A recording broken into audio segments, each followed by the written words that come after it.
2008 সালে 14 সালে যখনকার আন্দোলন করতে চায় তখনকার মাটি নিচের থেকে বলে খুঁজে আনবে, কিন্তু এখন পারে না কেন? জেল থেকে পার পালো, এই জবাব আসিফ নজরুলকে দিতে হবে। আমাকে গুলি করো। ছাত্র জনতা রক্তের উপর দাঁড়িয়ে তারা রং তামাশা দেখতেছে। তুমি কে আমি কে, আপোষ না সংগ্রাম, বলালি না রাজপথ, মোদি না হাদি।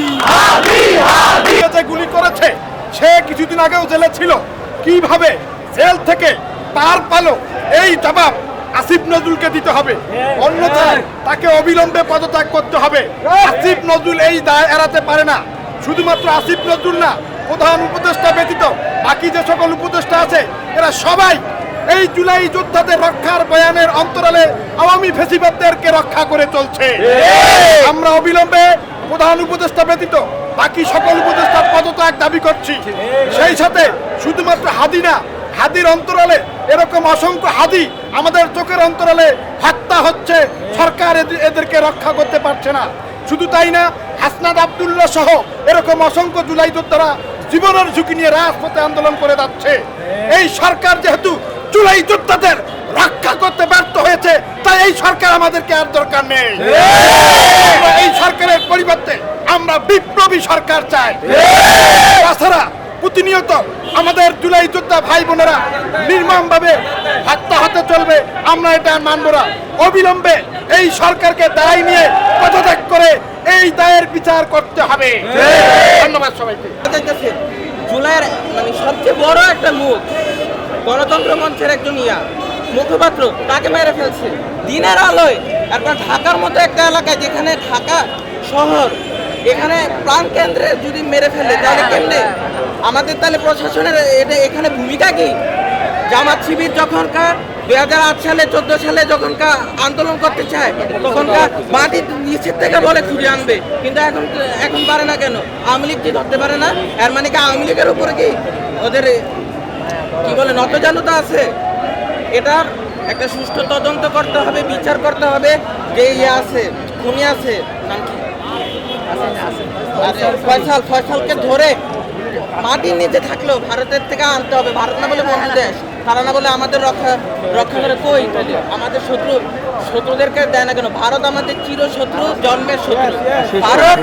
ভারত বাংলাদেশে কোনো একটা সুযোগ দেওয়া যাবে না। ধন্যবাদ।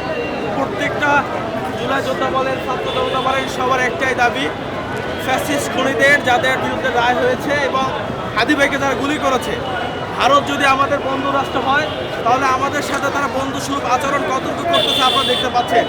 ভারতের মুখ্যমন্ত্রী আমাদের উপরে পারমাণবিক বোমা হামলার একটা বক্তব্য দিয়েছে, তাহলে তারা আমাদের হাসপাতাল ভাই, আমাদের ক্যাপ্টেনের ঘাড়ের উপর গুলি করার তারা যে নির্দেশনা দিচ্ছে, তাহলে এগুলো ভারত থেকে আসতেছে।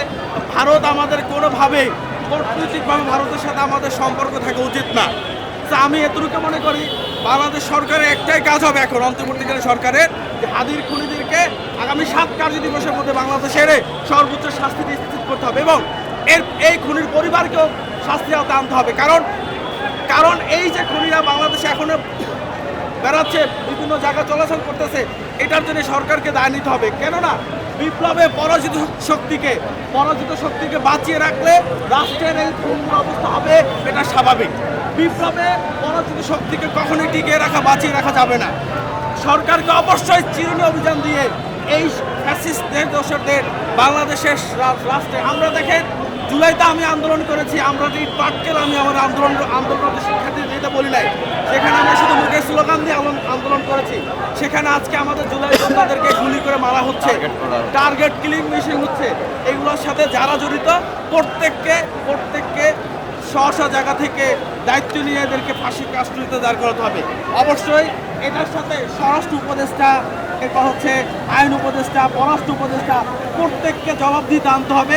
জবাবদিহিতার বাইরে ডক্টর মোহাম্মদ ইউনূস নয়, কারণ ছাত্র জনতা রক্তের উপর দাঁড়িয়ে তারা রং তামাশা দেখতেছে। আজকে দেখেন হাসিনার আমলে পুলিশ যেভাবে কোনোভাবেই কিন্তু পুলিশ দেখেন টাকা পয়সা ইনকাম করতে পারতেছে না, ঘুমায় কাজ করতেছে। প্রশাসন আজকে ভঙ্গুর অবস্থা। কেন? কারণ তারা এখন লুটে ফুটে রাষ্ট্র খাইতে পারতেছে না।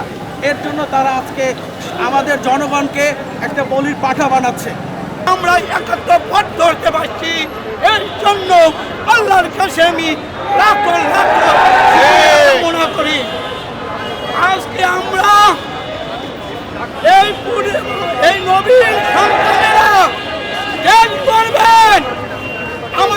আমি মোহাম্মদ আবুল জাফর হাওলাদার রিপুনি, আমার বাড়ি পটুয়াখালী পলাশিবা ৩ আসন। আমি ইব্রিন্ডুলার একজন চাষা লাগি, আমাকে গুলি করো, তবে ছাত্রের গায়ে গুলি করো না। আজকে এই সোনার মাটির থেকে হাজার হাজার নেতা গজিয়ে উঠেছে।